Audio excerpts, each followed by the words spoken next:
Hey everyone, I want to tell you about Cozy Earth. It's the world's softest sheets. They keep you cool, dry, and comfy all night long. They're moisture wicking, breathable, and they even get softer with every wash. They have PJ sets. Who can't get behind PJ sets? Valentine's is coming up. Get your wife a pajama set.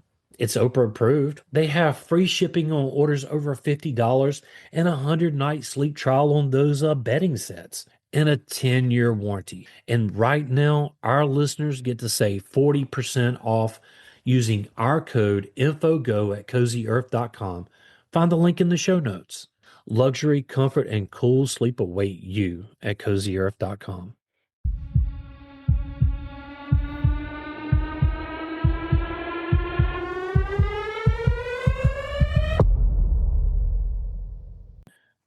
Welcome to the podcast. I'm William, And I'm Kat. and that makes this a dash of info. Little things you want to know. Sure. So let's start in 1932, where a bizarre machine starts rolling across a quiet British beach. And spectators, well, they're stunned. Cameras are clicking, because back in 1932 they had the little clicker cameras, and Hmm. a giant wheel with a man sitting inside of it comes kind of rolling across the beach. Right. Was this the future of travel or just a strange detour on the road of innovation? Huh. I think it was a little bit of both. What do you Right. think? Absolutely. But I think Dr. Purvis, he had a vision. Hmm. Yeah. I think our minds are blown with Dr. Purvis here and the big wheel. Right. Purvis wasn't interested in improving existing machines. He wanted to rethink them from the ground up. Yeah, he saw traditional automobiles as overly complex, cluttered with unnecessary parts, something like a radio or power steering, maybe. Right. He preferred radical reimagining over incremental upgrades. Yeah, so he believed machines should have fewer moving parts, which made them more efficient and easier to maintain. He prioritized reducing friction, mechanical losses, and failure points. He viewed simplicity not as aesthetic minimalism, but as a functional superiority. He saw the mono wheel concept as the ultimate expression of doing more with less. First of all, I think we should describe the mono wheel. What do you think? Yes. If you're not driving, Google the Dynasphere. It is basically a wheel with a seat inside. Enough Oh, said. yes. Um, he admired natural systems and simple mechanical principles that relied on geometry rather than machinery, and considered the wheel one of humanity's most perfect inventions. It was efficient, elegant, self stabilizing at speed, and he wanted to eliminate the car's chassis, axles, and body to let the wheel itself become the entire machine. All right, so the chassis does a lot. You know, so does the body for safety purposes. Absolutely. Um, so thinking in terms of just pure efficiency, his view was a giant wheel. Uh, it was more efficient than a multi-wheel vehicle. He believed that aligning the engine, the rider, and motion all within a single rolling structure, well, it really minimized the waste of energy. And he argued that future transportation should reduce complexity rather than add to it. But again, the body protects you. You Hmm. have power steering in a regular car. Oh, that definitely. Well, that wasn't around when he made this either. Okay, but you have a steering wheel in a car, right? Yeah, And it makes it a little bit easier to make those sharp turns. that's true. Yeah, we're gonna get into some of the problems with the Dynosphere here in a minute. So it was invented during a period of explosive technological optimism. Aviation advances, car experimentation, new engines. Engineers of the era believed the next big breakthrough could come from anyone with an idea and a workshop. And media and society celebrated bold, eccentric designs, fueling Purvis's willingness to chase unconventional concepts. Well, as far as technological advancements went, the next big thing came from a garage, so why not a workshop, right? Right. The future, it really didn't need to look like the present, right? So Purvis challenged the assumption that cars needed four wheels, a chassis, and steering column. He believed the world was too attached. It was too familiar with the shape of the automobiles. So he really kind of saw the Dynasphere as a challenge to convention, a demonstration that transportation could be radically different. His philosophy, well, innovation requires breaking away from comfort and tradition. And how did the Dynasphere do that? We're going to get into that right after this word from our sponsors. Stay with us. We'll be right back. Hey, everybody, we want to tell you about strong coffee. Every morning it starts with a choice. You can settle for just coffee, or you can rise up with strong coffee. And it's the world's strongest cup of joe. Strong isn't just a drink, it's a movement. It stands for striving to reach our natural greatness. It's born from one simple need to be better. They rebuilt coffee from the ground up, infusing organic coffee with collagen, protein, nootropics, and functional ingredients that fuel your body and sharpen your mind. No crash, no compromises, just clean energy, focus, and flavor that fires you up. Yeah, so whether you're chasing kids, chasing goals, or chasing greatness, don't just do it with coffee, do it with strong coffee. And our listeners can save 20% off just by using our code INFOGO at checkout.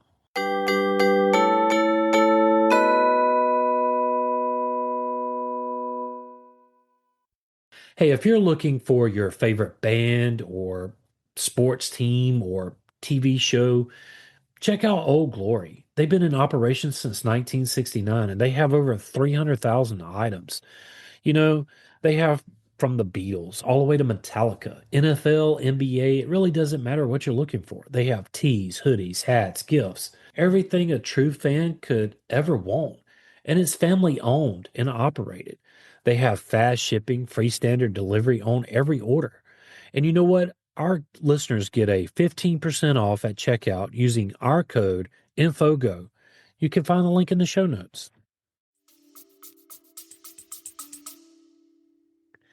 Now that we're back, let's break down the machine itself in a vivid, accessible way. A giant hollow wheel, often 10 feet tall. The rider sat inside on a suspended platform mounted to an internal frame. Power came from a small gasoline engine or electric motor attached to the internal frame. As the motor rotated the inside, the whole outer wheel rolled. So, an electric motor? Right. Hmm. I guess that's groundbreaking before its time, right? Yes, most So, definitely. But that still sounds so sketchy. it sounds extremely sketchy. We're going to get into it in a minute, but would you ride in this thing? Right. I mean, imagine sitting inside a giant hamster wheel, except you're the hamster and the wheel is your car. No, no, no, no, no, no. I'm not doing that. Sorry. He did build some prototypes, though, around somewhere between 1930 and 1932. He demonstrated it publicly around the UK and filmed in early newsreels, which really helped cement its oddball fame. Okay, so how did it work? We'll kind of give you the physics in plain English. We'll keep it fun and simple. The vehicle used gyroscopic stability principles, but this really was not enough to keep it fully steady at low speeds. So movement came from the driver shifting weight plus engine torque.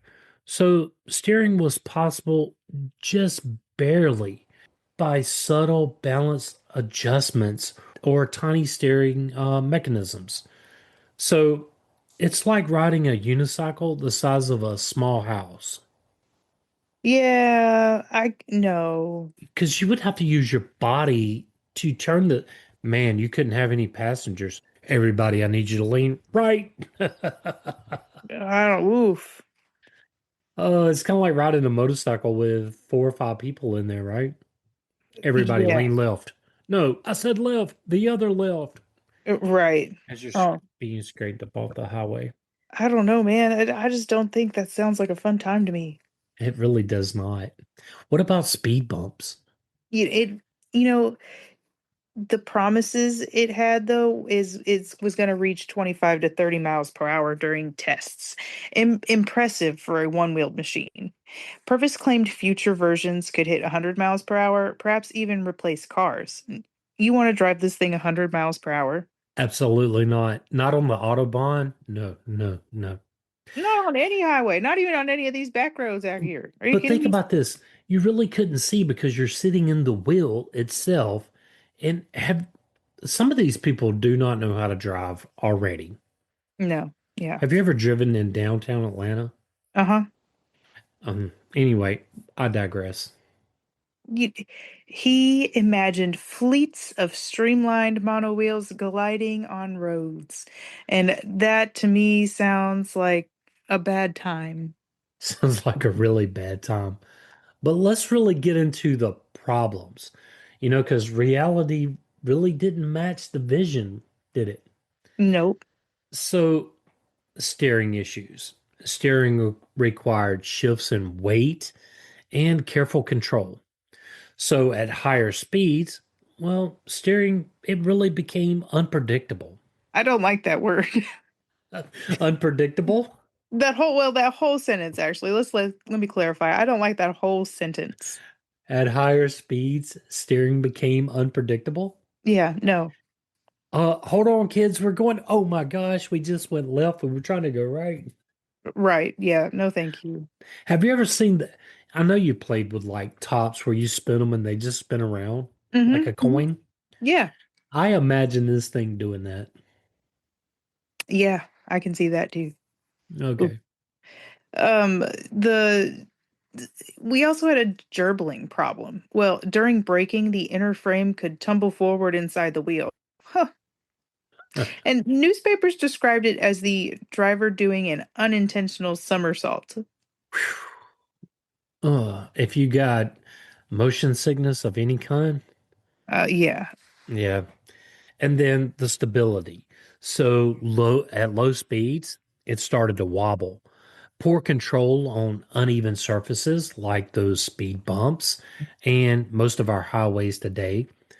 If you ever driven down I-75 on the far right lane, you can understand that. Uh, Hmm. and just forget about potholes in inner cities. Um, a higher center of gravity really made it made Tipping it, hazard. yeah, it really made it a tipping hazard. So, you ever went cow tipping? No. You could go Dynasphere tipping. You could really easily. Yeah, but there was also poor visibility. Drivers had to look through spokes or see the world spinning around them. Hardly ideal for road safety. Absolutely. Mm-mm. And it was nearly impossible to use in traffic. And then not only that, you had no storage, poor comfort, and rain. Well, it turned into a metal echo chamber. So imagine those raindrops, like maybe 10 or something other. But all genius inventions, they face some kind of challenges, right? Yeah, And the dinosphere, well, it faced all of them. it just happened to face all of them. Yeah. Sorry, we're not picking on this. If you're inventing something for the future, go for it. But there has to be trial and error. Yeah, no, absolutely. That's the whole point of science. But Um, the dinosphere is still kind of funny, though. yeah, crowds really loved its circus-like novelty, and newsreel footage spread globally, often framed as the car of the future or the wackiest new idea. And some journalists praised its boldness, while others dismissed it as a rolling disaster waiting to happen. I would say it was a rolling disaster waiting to happen. But same. I would agree with that. Yeah. There's just a whole lot of lack of safety standards. Just imagine children watching this thing roll around while adults quietly backed away in fear. Right, exactly. But even at a time, it had future gimmick vibes. Yeah. So why did it really fail? The innovation of the Dynasphere, it was bold, but it did not align with human behavior or road design. Absolutely not. And the economic climate of the early 1930s limited investment in risky tech. Cars were improving rapidly, safer, faster, more comfortable, while the Dynasphere struggled to meet basic practicality. Sometimes inventions fail not because they're bad, but because the world around them is moving in a different direction. I can see cars being able to turn, they have more stability than the Dynosphere, They're safer. much safer. But let's don't forget, this is one of history's most iconic monowheel experiments. It's a symbol of imagination, engineering, and the fearless experimentation. Yeah. It was frequently shown in history of technology compilations, retrofuturism documentaries, and lists of inventions that never quite made it.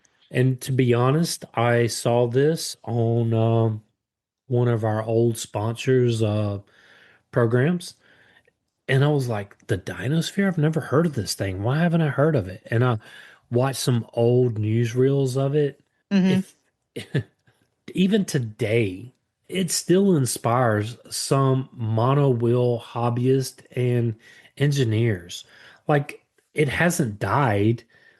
It's just rare and it's far and few between. And it is very interesting to me. Absolutely. The dinosphere didn't change the world, but it made it more interesting. Absolutely. And for that, we want to thank Dr. Purvis. Absolutely. Well, Kat, that's pretty much all I've got on the Dynasphere. I found this to be interesting. But I have a question. Have you ever heard of it before this? I feel like I had seen references to it in other things that I've watched, but I hadn't ever looked into it. No. Yeah. I saw you've added some stuff to the shopping list. The shopping list is mighty long. It is. Anyway, that's pretty much all I've got. Me too. If you would like to support this podcast, tell a friend and help get the word out. If you would like to help us keep the show going, you can do so at Patreon. You can find that link in the show notes. William and I want to thank you for listening. Yes, whether you've been with us from day one or just tuned in, thank you. Join the Facebook group at Info on the Go Over there, you can share with us your show ideas. or ask us a question. Make sure you hit that follow button wherever you get your podcast. Send us a text using the link in the show notes or leave a review. That review does help others find us. You can also email us at, Info on the Go podcast at gmail.com. and you can find that link in the show notes. Till next time. Stay curious.